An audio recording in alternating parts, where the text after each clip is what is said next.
Hello friends, पहल classes VNS में आप सभी का स्वागत है। भारतीय राजनीतिक विचारकों की इस सीरीज में आज हम लोग स्वामी विवेकानंद को पढ़ेंगे। स्वामी विवेकानंद को अगर हम लोग पॉलिटिकल थिंकर के रूप में देखें तो ये उतने पॉलिटिकल थिंकर के रूप में विख्यात नहीं हुए हैं। इनको एक सन्यासी और दार्शनिक के रूप में जाना जाता है। सन्यासी और दार्शनिक के रूप में विख्यात हैं। स्वामी विवेकानंद के बारे में हम लोग देखें तो इनका जो विश्व धर्म सम्मेलन में जब ये अपना भाषण दिए हैं, उसी से इन्होंने भारतीय संस्कृति को पाश्चात्य जगत में उसको बढ़ावा दिया और उसको प्रसिद्धि प्राप्त करवाने में सहायक हुए। स्वामी विवेकानंद के जन्म के बारे में देखें तो इनका जन्म 12 जनवरी 1863 में कोलकाता में हुआ। कोलकाता में एक कायस्थ परिवार में हुआ था। कायस्थ परिवार में। इनके पिता का नाम विश्वनाथ दत्त,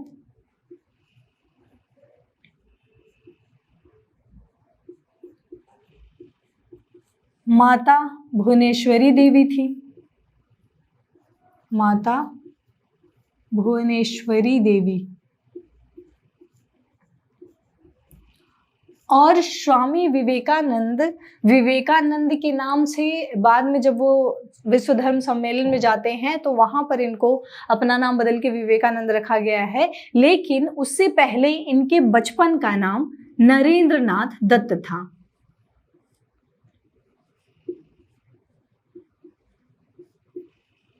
नरेंद्र नाथ दत्त।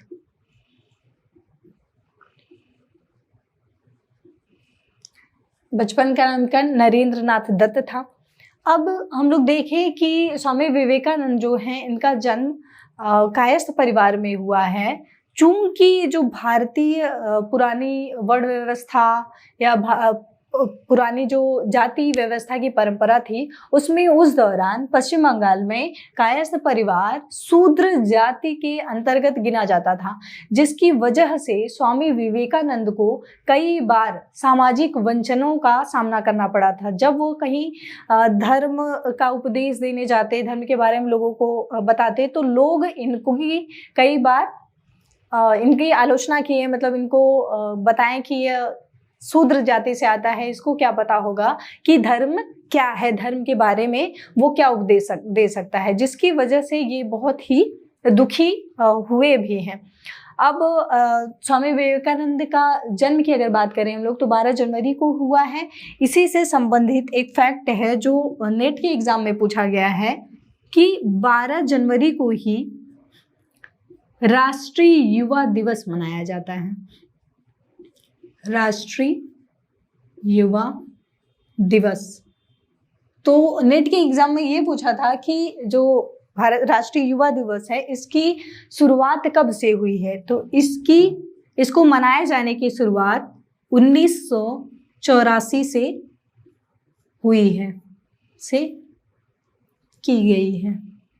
तो प्रथम राष्ट्रीय युवा दिवस 12 जनवरी 1984 को मनाया गया और 1984 को ही यूएनओ के द्वारा राष्ट्रीय युवा वर्ष घोषित किया गया है।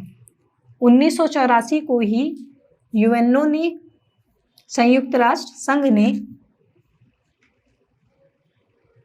अंतर्राष्ट्रीय युवा वर्ष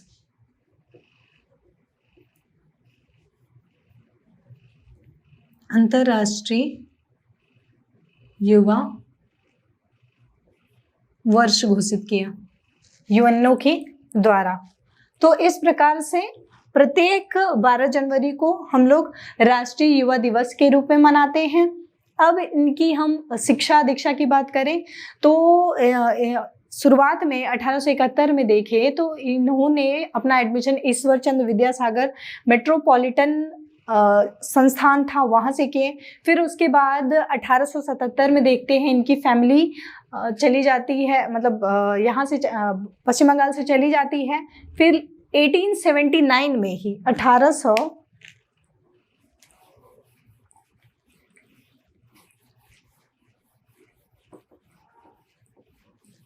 1879 में ही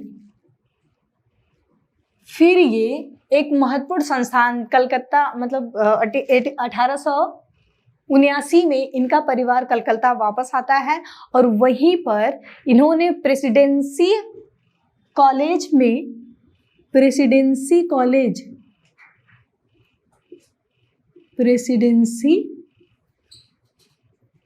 की प्रवेश मतलब उसमें लिया। ये प्रथम व्यक्ति या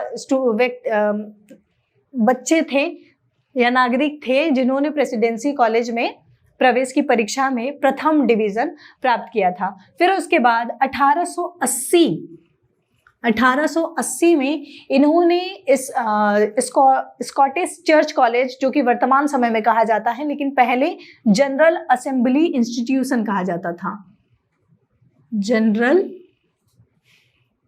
असेंबली इंस्टीट्यूशन, जो कि वर्तमान समय में स्कॉटिश चर्च कॉलेज कहा जाता है। यहीं से इन्होंने पश्चिमी तर्क, पश्चिमी दर्शन और यूरोपीय जो इतिहास था उसका अध्ययन किया। पश्चिमी तर्क,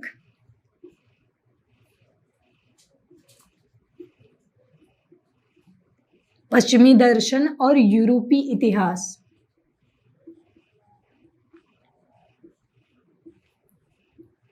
यूरोपीय इतिहास का अध्ययन इन्होंने स्कॉटिश चर्च कॉलेज से किया। तो इस प्रकार से इनके ऊपर अगर प्रभाव देखा जाए तो पश्चिमी तर्क दर्शन ज्ञान उसका रहा है, और साथ ही साथ यह न केवल पश्चिमी तर्क ज्ञान से बल्कि भारत की संस्कृत ग्रंथों का और भारतीय संस्कृति का भी ये अध्ययन करते हैं। और उसके बाद देखें तो 1881 में 1881 में ये ललित कला की परीक्षा पास की। फिर उसके बाद 1884 में इन्होंने 1884 में ही कला में स्नातक, मतलब कला में बीए की डिग्री, कला में स्नातक की डिग्री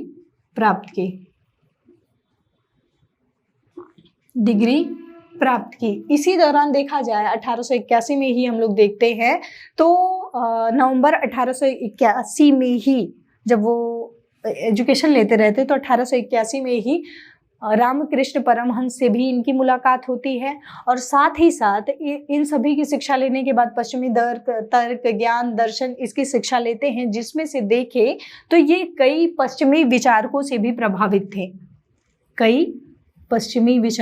प्रभावित थे, जिसमें देखा जाए तो डेविड ह्यूम विचारकों से प्रभावित थे। उनमें से David Hume,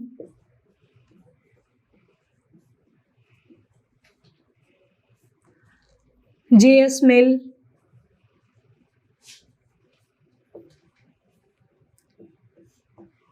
August Comte,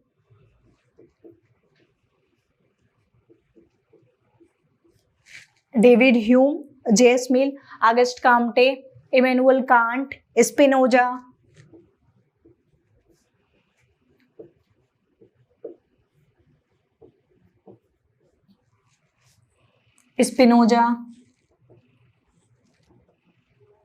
Herbert Spencer,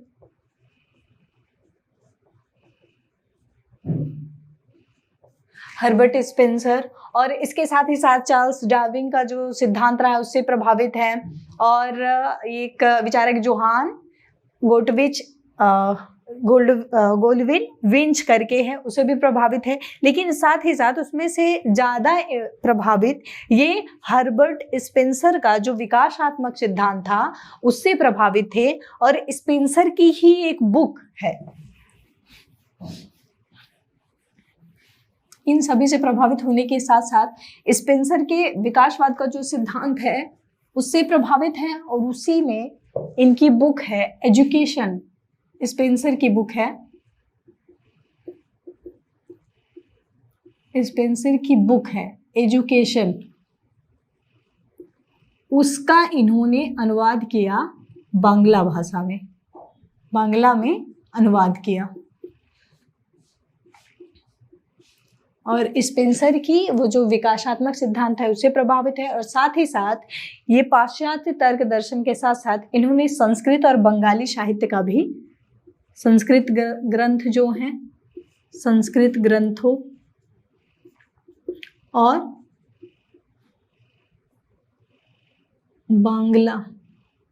Bangla साहित्य का भी अध्ययन इन्होंने किया।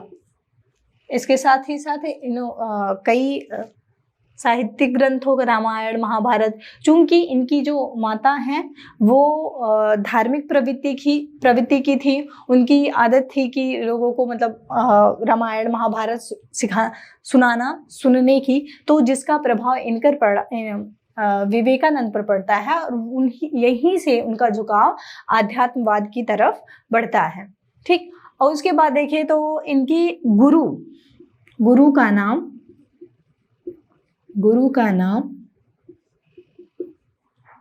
रामकृष्ण परमहंस था, रामकृष्ण परमहंस इनके गुरु थे।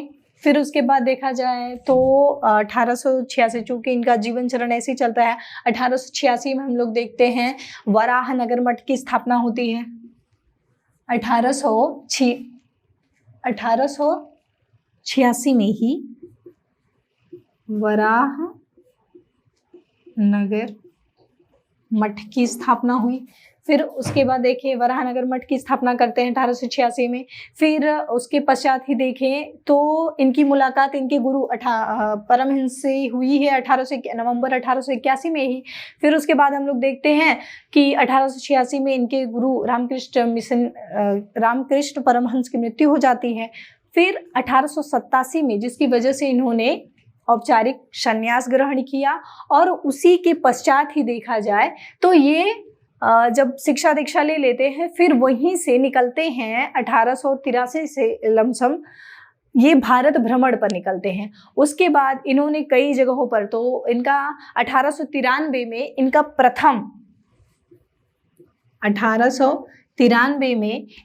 प्रथम सार्वजनिक व्याख्यान, प्रथम सार्वजनिक व्याख्यान दिए इन्होंने सबसे पहले, कहाँ पर? सिकंदराबाद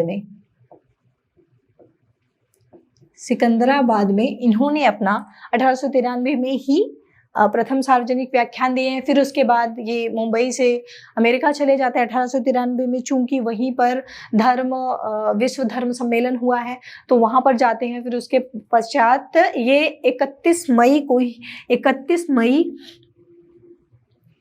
1893 को ये मुंबई से अमेरिका जाते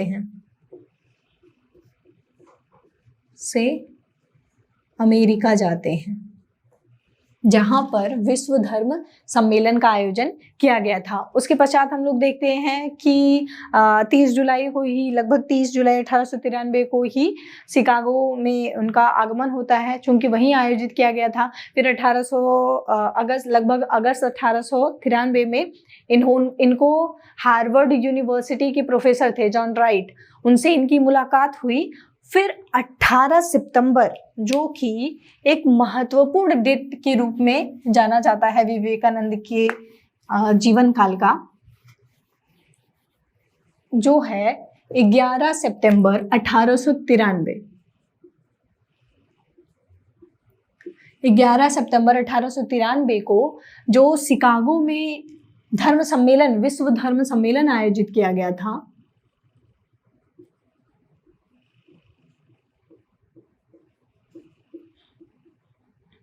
सम्मेलन आयोजित किया गया था। इसमें इन्होंने शिकागो में अपना पहला व्याख्यान दिया था। फिर उसके बाद 27 सितंबर 1893 में ही देखे तो इनका वहाँ पर 11 से लेके 27 सितंबर तक इनका व्याख्यान जो रहा, पहला 11 सितंबर 1893 को देते हैं। फिर लास्ट वाला जो इनका विश्व धर्म सम्मेलन का व्याख्यान रहता है वो 27 सितंबर 1893 को देते हैं। तो वही जो विश्व धर्म सम्मेलन में जब ये जाते हैं तो वहीं पर इन्होंने जो भारतीय संस्कृति, भारतीय जो शिक्षा, भारतीय आध्यात्मिक जो शिक्षा रही है उसको बढ़ावा दिया।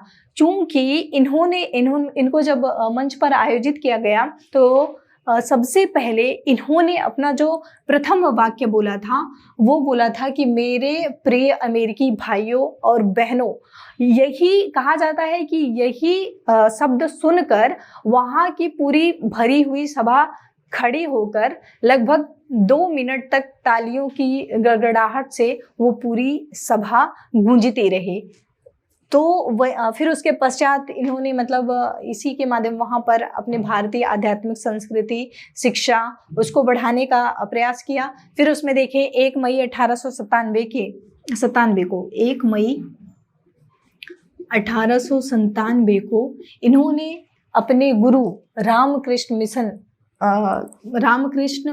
परमहंस के नाम पर रामकृष्ण मिशन की स्थापना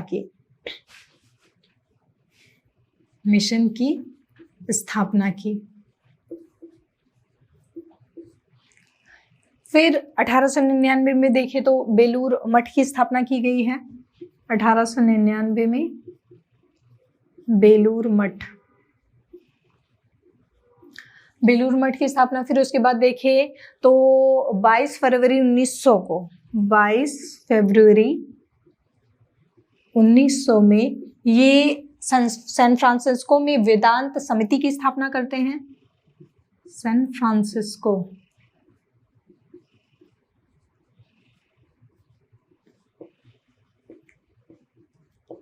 वेदांत समिति की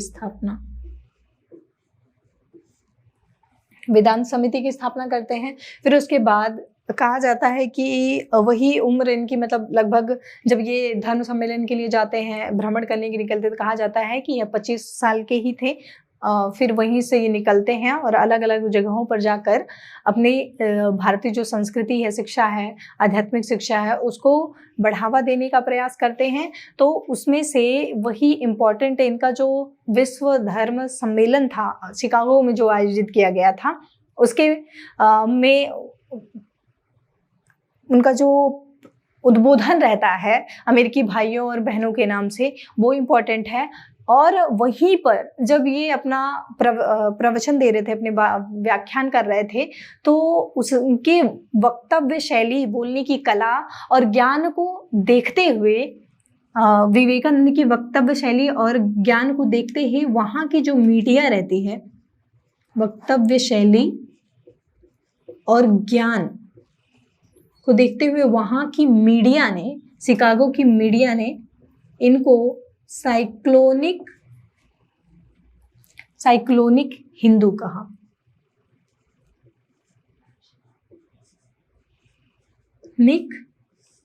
कहा। और ये क्वेश्चन यही बनता है कि मतलब किसको साइक्लोनिक हिंदू कहा जाता है। तो स्वामी विवेकानंद को वहाँ की मीडिया, शिकागो की मीडिया ने साइक्लोनिक हिंदू के रूप में इनको बुलाया। फिर उसके बाद अब हम लोग देख लेते हैं कि इनकी जो रचनाएं रही हैं, वो इम्पोर्टेंट रचना, बुक्स भी लिखे हैं।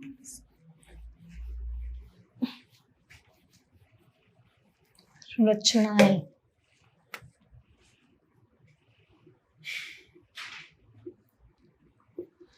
तो सबसे पहले इनकी एक रचना है संगीत कल्पतरु।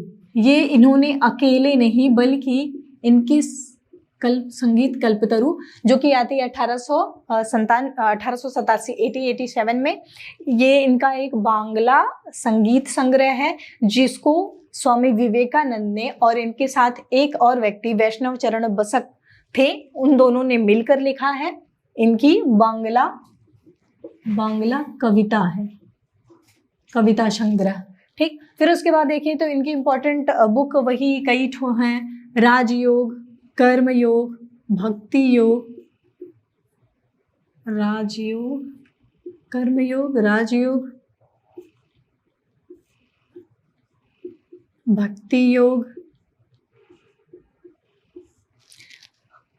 वेदांत दर्शन, वेदांत दर्शन, वेदांत फिलॉसफी भी कहते हैं इंग्लिश में, वेदांत दर्शन। ये इनकी आई है 1896, ये भी 1896 की है।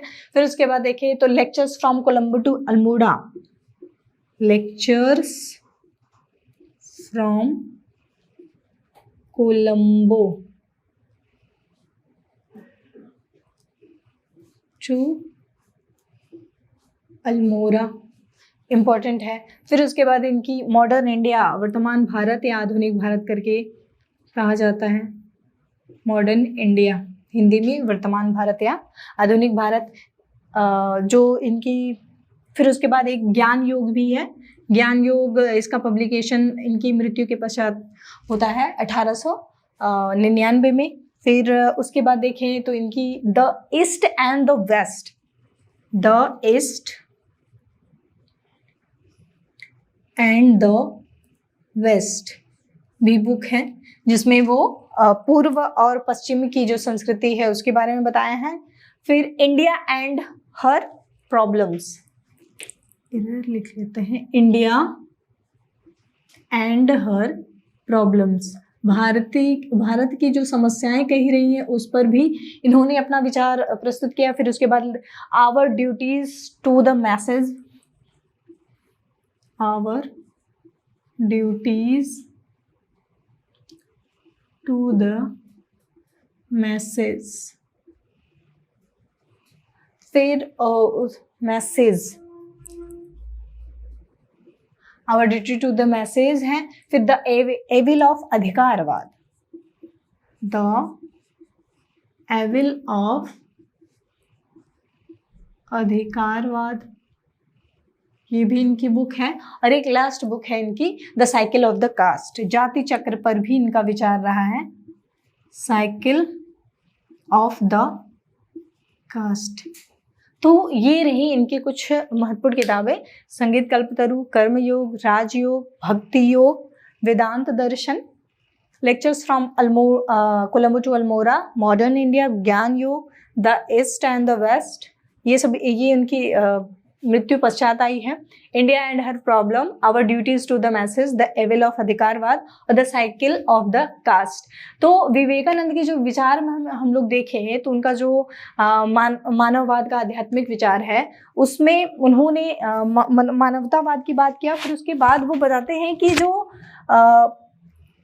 यहाँ की जो संस्कृति है, भारत की जो संस्कृति है, उसकी सबसे बड़ी जो समस्या है वो उसमें जाति व्यवस्था और वर्ण व्यवस्था को बताते हैं। कहते ही इसमें कई कमियां हैं जिसको दूर करके भारत को एक अच्छे राष्ट्र के रूप में या संस्कृति के रूप में स्थापित किया जा सकता है।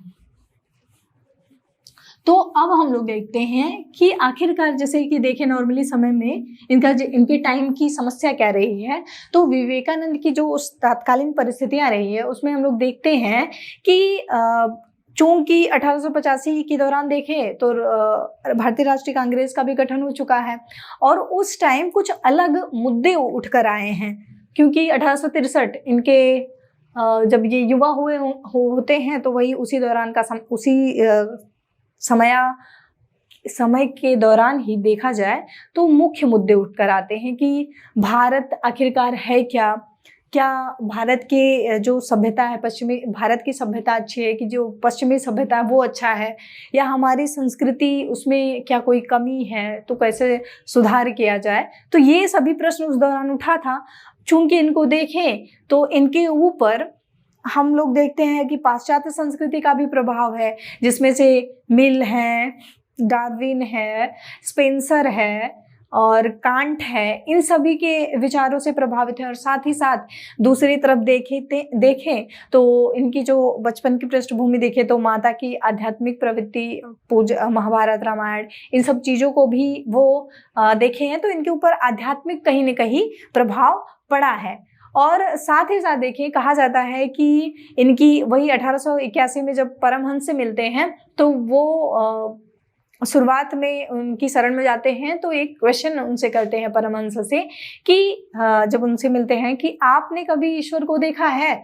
तो उस पर वो जवाब देते हैं परमहंस कि हाँ, मैंने ईश्वर को देखा है, जैसे मैं तुम्हें देख रहा हूँ वही ईश्वर है। तो इससे वो प्रभावित हुए कि मनुष्यों में ईश्वर है। वहीं से इनका जो विचार एक निकल कर आता है, मानववाद का आध्यात्मिक आधार, वो कहीं न कहीं स्वामी जो परमहंस रहे हैं उनसे और इनकी माता से अफेक्टेड रहा है। और उसके पश्चात देखिए, हम लोग तो पश्चिमी संस्कृति से प्रभावित हैं ही, तो इसमें से हम लोग देखते हैं मानववाद का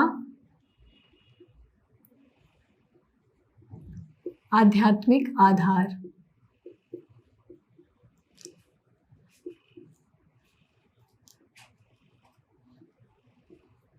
मानववाद का आध्यात्मिक आधार। तो विवेकानंद के बारे में हम लोग देखा कि वो शुरुआत से ही एक सन्यासी के रूप में प्रसिद्ध हैं, जिसकी वजह से इनका जो सरोकार रहा है, इनका जो उद्देश्य रहा है, वो रहा है परम सत्य या परम ब्रह्म की प्राप्ति।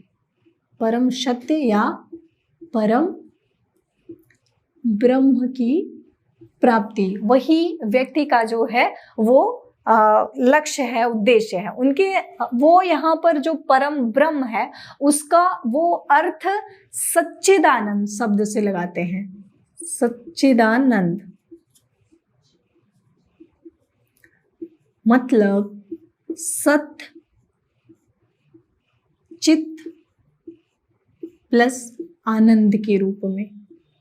मतलब यहाँ पर वो इसका सच्चिदानंद का अर्थ कहते हैं कि परम सत्य वह है जो कि शाश्वत है, निर्विकार है, मतलब चेतन और आनंदमय है। इसको वो जोड़ते हैं, बताते हैं कि जो परम ब्रह्म मतलब आनंद रहने की प्रवृत्ति लाना है विचारों में, और इसी से वो कनेक्ट करते हैं। कहते हैं कि जो परम सत्य है या परमात्मा है, परम सत्य यानी कि परमात्मा की सेवा करना या उसके ध्यान में ही रहना जो है, वो ध्यान में ही आत्मा का परम कल्याण है। वो बताते हैं कि ईश्वर का ध्यान करना और ईश्वर मतलब जो परम सत्य है उसका ध्यान करना और उसकी सेवा करना ही क्या है, व्यक्ति का परम कल्याण होना चाहिए। तो अब समस्या ये होती है कि ईश्वर की सेवा करना या उसका ध्यान करना ही जब परम सत्य की प्राप्ति है, तो हम परमात्मा या ईश्वर का कैसे करें, परमात्मा की सेवा हम कैसे करें, परमात्मा की सेवा कैसे की जाए।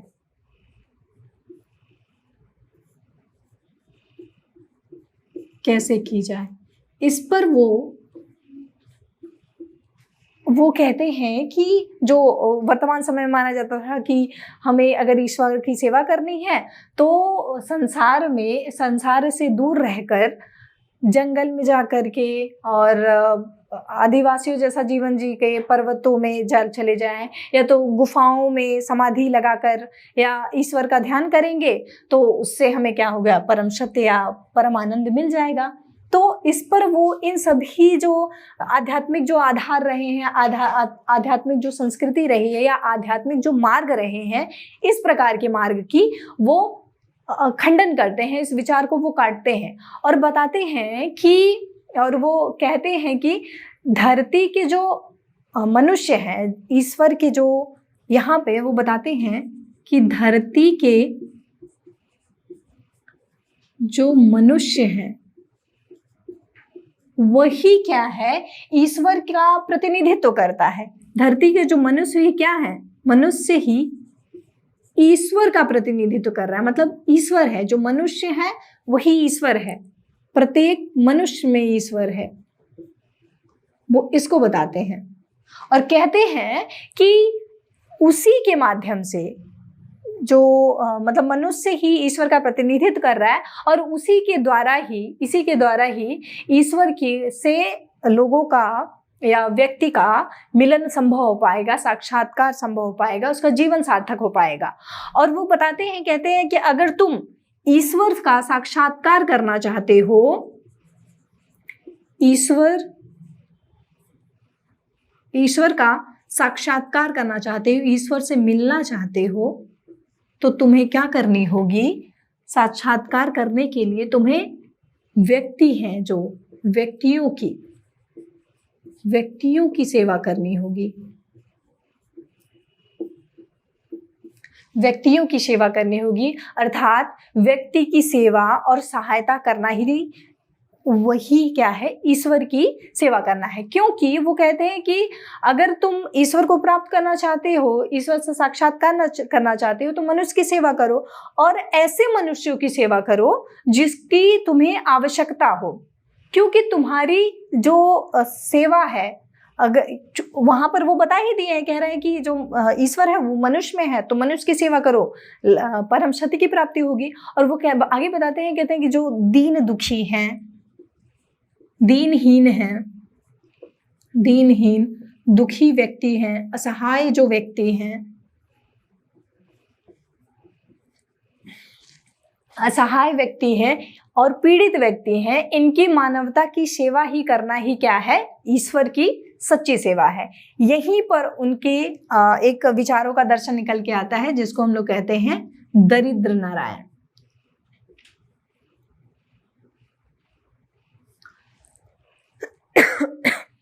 यहीं पर उनका दरिद्र नारायण की संकल्पना निकल के आती है। वो कहते हैं, जोड़ते हैं, मतलब बताते हैं कि कहते हैं कि हम अगर दरिद्र यानी कि गरीब की सेवा करते हैं तो वो उसको ईश्वर मानकर करें, दरिद्र को नारायण मानकर उसकी सेवा और सहायता करेंगे, तभी हमारी आत्मा इतनी पवित्र हो सकेगी, पावन हो सकेगी, जिससे ईश्वर से मिलन हमारा संभव हो पाएगा, जो कि इनका मानववाद का आध्यात्मिक आधार से जोड़कर ये बताते हैं। कहते हैं कि अगर हम दीनहीन गरीब व्यक्ति की सहायता करेंगे तो उससे क्या होगा? व्यक्ति मतलब हम चूंकि वो व्यक्ति क्या है? ईश्वर का प्रतिनिधि कर रहा है, जब हम उसकी सेवा करेंगे तो ईश्वर का सेवा होगी। तो इसी से क्या होगा कि मनुष्य का कल्याण संभव हो पाएगा, वो परम सत्य या परम ब्रह्म से उसका मिलन हो पाएगा। और जहाँ तक देखा जाए तो वो उनका विवेकानंद का जो विचार रहा है, चूंकि सही भी रहा है कि असहाय व्यक्तियों, दीनहीन व्यक्तियों की अगर हम सेवा करते हैं तो कहीं ना कहीं उससे हमें आत्मिक संतुष्टि और आत्मिक सुख मिलता है, जो कि अपने आप में ही बहुत ही सुखदायी होता है। और आगे विवेकानंद बताते हैं कि जो मनुष्यों के जो कष्ट है, यानी कि जो दरिद्र है, गरीब है, उसका रीजन क्या है। तो वो कहते हैं कि जो मनुष्यों में अगर दुख और पीड़ा का जो एक मुख्य वजह है, कारण देखे तो वो यहाँ की ऐसी सामाजिक कुछ परंपराएं हैं, प्रथाएं हैं, जो शुरुआत में तो बनाया किसी अच्छे उद्देश्य के लिए था, उत्तम उद्देश्य के लिए बनाया गया था, उसको पूरा करने के लिए बनाया गया था, लेकिन उसको पूरा करने के पश्चात वो लेकिन अब काम की नहीं रह गई हैं, खराब हो गई हैं। लेकिन उसी परंपराओं को, उन्हीं प्रथाओं को, रीति रिवाजों को कुछ वर्ग जो है, कुछ व्यक्ति जो हैं, वो अपने स्वार्थ को पूरा करने के लिए उसको अभी तक बचा कर रखे हैं। तो उसी के माध्यम से, इन्हीं परंपराओं के माध्यम से वो दूसरे लोगों पर, अन्य लोगों पर उस पर अत्याचार कर रहे हैं। उसमें आगे वो बताते हैं कि जो हिंदू धर्म है, हिंदू धर्म के अंतर्गत ऐसी दो प्रथा की बात किए हैं कि जो भारतीय संस्कृति है, हिंदू धर्म है, उसमें दो प्रकार की ऐसी प्रथाएं हैं जो अभी उसका कोई इंपॉर्टेंस नहीं रह गया, उसका कोई महत्व नहीं रह गया है, लेकिन वो अभी भी कायम है। जिसमें से वो बताते हैं, एक है वर्ण व्यवस्था और दूसरी है जाति व्यवस्था। वर्ण व्यवस्था को वो तो बताते हैं शुरुआत में, जैसे क्रम हुआ कि ब्राह्मण वर्ग आया तो उसमें कुछ बुद्धिमत्ता की, ज्ञान या विज्ञान या ज्ञान का विकास हुआ, लेकिन उसकी कमियां वो बाद में बताते हैं कि इसका केवल कुछ ही लोगों के हाथों में तक अगर सीमित हो जाता है तो वो उसका अपोजिट है। तो ये जो रीजन है, वर्ण व्यवस्था और जाति व्यवस्था, यही जो कारण है वो वर्तमान समय के लोगों में या जो वर्ग है, गरीब वर्ग है, उसको पीड़ित करने के लिए कुछ विशेष वर्ग अपने लिए उसका प्रयोग कर रहे हैं। वो आगे बताते हैं कि जो ये जाति वाली परंपरा है, जाति चक्र है, चूंकि उनकी बुक हम लोगों ने देखा है the cycle of the caste है, तो उसमें वो जाति व्यवस्था कहते हैं कि जो ये जाति पाति की व्यवस्था है, उसके जो नियम है उसको और नरम बनाने की आवश्यकता है। और साथ ही साथ जो यहाँ की अस्पृश्यता जैसी संस्कृति है उसकी वो प्रबल रूप से आलोचना करते हैं और कहते हैं कि अस्पृश्य जैसी ऐसी अमानवीय जो परंपरा है, प्रथा है, इसको पूरी तरीके से समाप्त कर दिया जाना चाहिए। वो कहते हैं कि अब वही, और साथ ही साथ जो ब्राह्मण वर्ग है उसका जो अधिकारवाद की संकल्पना है उसकी भी खूब आलोचना करते हैं और बताते हैं कि जो शूद्रों को सर्वोच्च जो ब्राह्मण वर्ग है वो शूद्रों को जो ज्ञान है, सर्वोच्च या आध्यात्मिक जो ज्ञान है, इससे दूर रखे हैं। उनको ना तो पढ़ने का अधिकार दिया गया, ना तो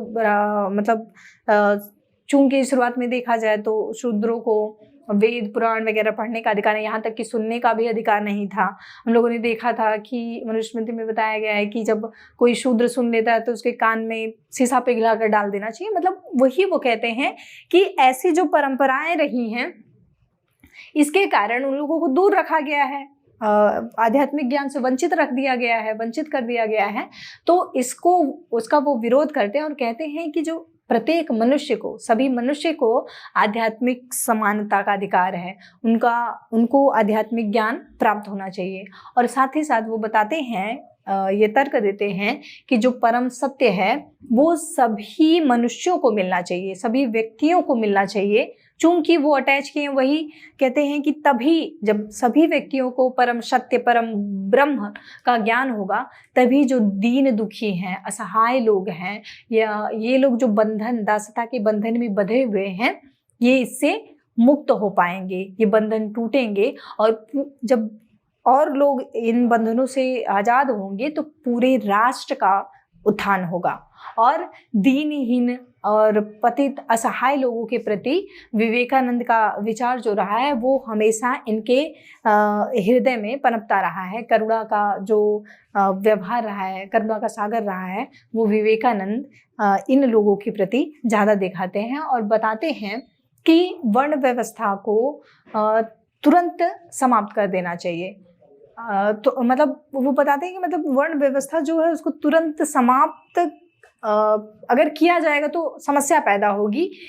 इसी वजह से वो कहते हैं इसमें धीरे धीरे परिवर्तित सुधार करने की आवश्यकता है, क्योंकि वो उसमें बताए हैं कि जो अलग अलग वर्ग आए हैं उसको अलग अलग वर्गों की आने से, जब उनका शासन काल रहा है, जैसे ब्राह्मण वर्ग जब शासन काल रहा है तो उसमें वो बताते हैं कि कुछ अच्छाइयाँ हैं लेकिन बाद में बुराइयाँ भी हैं। फिर उसके बाद क्षत्रियों का शासन काल, फिर वैश्यों का, फिर उसके बाद वो बताते कि विवेकानंद कहते हैं कि जो वर्ण व्यवस्था है इसको पूरी तरीके से तुरंत समाप्त नहीं किया जा सकता, क्योंकि अचानक से इसकी समाप्ति अव्यवस्था फैलेगी। इस वजह से इसमें धीरे धीरे विस्तृत सुधार करने की जरूरत है। आगे वो कहते हैं कि जो जितने भी वर्ण हैं सभी को समानता स्थापित करने के लिए सबसे पहले जो उपेक्षित वर्ग है या दलित वर्ग है उसको एजुकेशन, शिक्षा का अवसर देना चाहिए। उसी के माध्यम से वो बहुत ज़्यादा पिछड़ गए हैं एजुकेशन ना मिलने की वजह से। तो वो आगे बताते हैं कि ब्राह्मण अपने आप को जो इतना मेधावी या बुद्धिमान समझता है और शूद्र को जड़ बुद्धि मानता है, तो शूद्रों के लिए आवश्यकता है कि वो शिक्षा ग्रहण करे। और यहाँ तक वो बताते हैं, कहते हैं कि अगर ब्राह्मण को एक शिक्षक की आवश्यकता है, वहीं पर तब दलित के लिए 10 शिक्षकों की आवश्यकता होती है। उनको 10 शिक्षक प्रोवाइड कराए जाए। वो एजुकेशन को यहाँ तक बताते हैं, कहते हैं कि अगर कोई निर्धन शिक्षा तक नहीं पहुँच पाता है, एजुकेशन उसकी पहुँच में नहीं है, तो स्वयं शिक्षा को ही, चाहे जहाँ जैसे खेत खरिहान, कारखाने, कहीं भी जहाँ पर व्यक्ति काम करने वाले हैं, वहाँ तक के लोगों के पास पहुंच जाना चाहिए। चूंकि देखिए ये विचार अगर हम लोग देखें तो आज डिजिटल दुनिया के माध्यम से ये कहीं ना कहीं लोगों की पहुंच तक हो गया है, आज संभव हो पाया है। और विवेकानंद आगे बताते हैं कि जो ऐतिहासिक जो विकास क्रम रहा है उसमें ऐतिहासिक विकास क्रम में वो चारों वर्णों का बताए हैं कि इनका बारी बारी से जो मानव समाज रहा है, चारों वर्णों का बारी बारी से मानव समाज पर शासन रहा है, राज किए हैं, शासन किए हैं। तो वो शुरुआत में बताते हैं, कहते हैं कि जब ब्राह्मण वर्ग का शासन था, जब ब्राह्मणों का शासन था, शुरुआत में बताएं कि जब ब्राह्मणों का राज था तो इस दौरान वो बताते हैं कि ज्ञान विज्ञान की नींव रखी गई, उसकी शुरुआत किया गया। लेकिन वहीं पर इसकी वो बात बताते हैं, कहते हैं कि ज्ञान और विज्ञान की नींव तो रखी गई लेकिन इसकी कमी भी बताते हैं। कहते हैं कि इसके दौरान क्या हुआ, ये जो शिक्षा दीक्षा रही वो केवल कुछ जो सारा ज्ञान विज्ञान है वो केवल गिने चुने लोगों तक ही सीमित रह गया, गिने चुने लोगों तक ही सीमित रह गया, वो अपने लोगों तक ही सीमित, जिसको वो अपनी बपौती जैसा मानने लगे। तो ये कहते हैं कि ये इसकी कमियां रही। फिर उसके बाद बताया कि दूसरे बाद में देखें तो क्षत्रियों का शासन रहा। जब क्षत्रियों का राज रहा उसमें वो बताते हैं, कहते हैं कि इस दौरान ज्ञान और विज्ञान का विस्तार हुआ, इस दौरान ज्ञान और विज्ञान का विस्तार हुआ, ज्ञान और विज्ञान का विस्तार हुआ। और इसी में देखें तो इन लोगों का शौर्य और पराक्रम,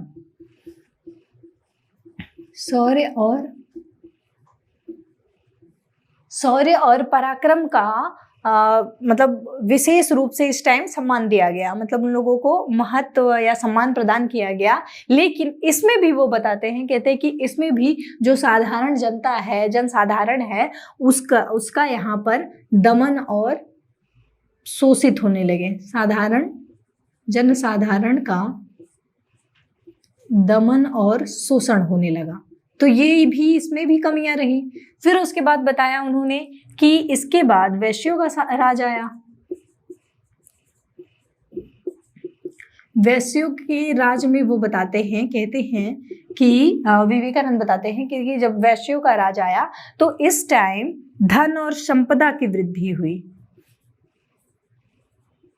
धन और संपदा की वृद्धि हुई, इसका विकास हुआ, विस्तार हुआ। लेकिन साथ ही साथ इन्होंने कहा कि जो आर्थिक जनसाधारण है, जनता है, उसका आर्थिक शोषण और संस्कृति का ह्रास होता गया। इसमें भी कमियां वो बताएं कि जनसाधारण का आर्थिक शोषण हुआ,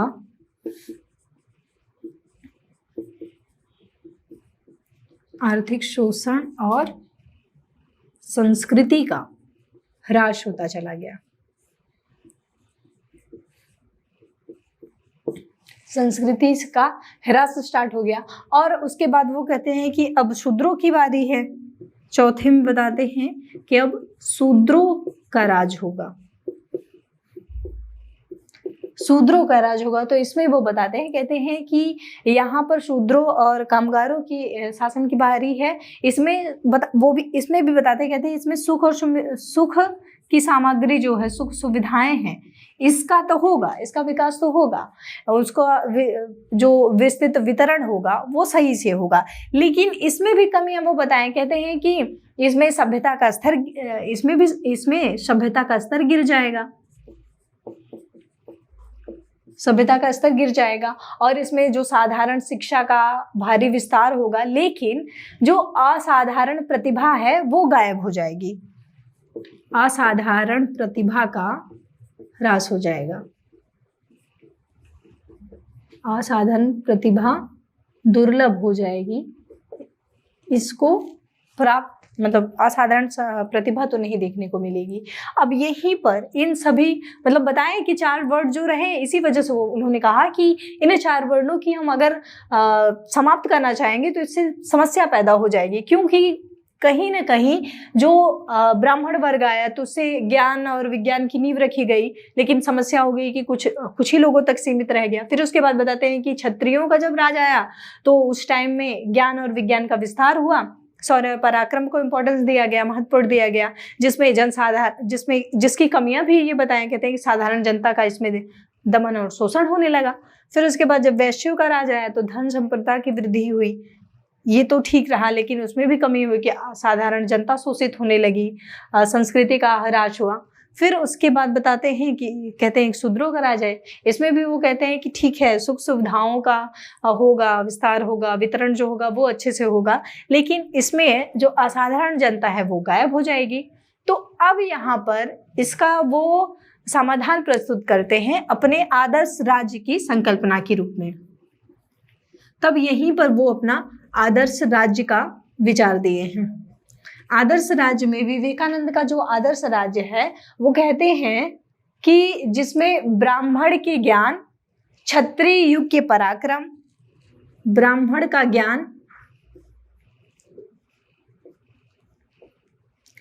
क्षत्रिय युग का पराक्रम, सभी का समन्वय करेंगे। क्षत्रिय युग का पराक्रम, वैश्य जो है, वैश्य युग की सुख समृद्धि, वैश्य की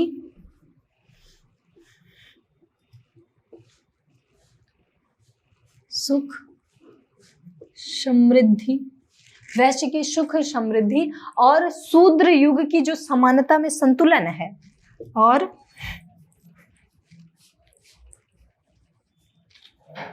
और शूद्र युग की जो समानता का संतुलन है,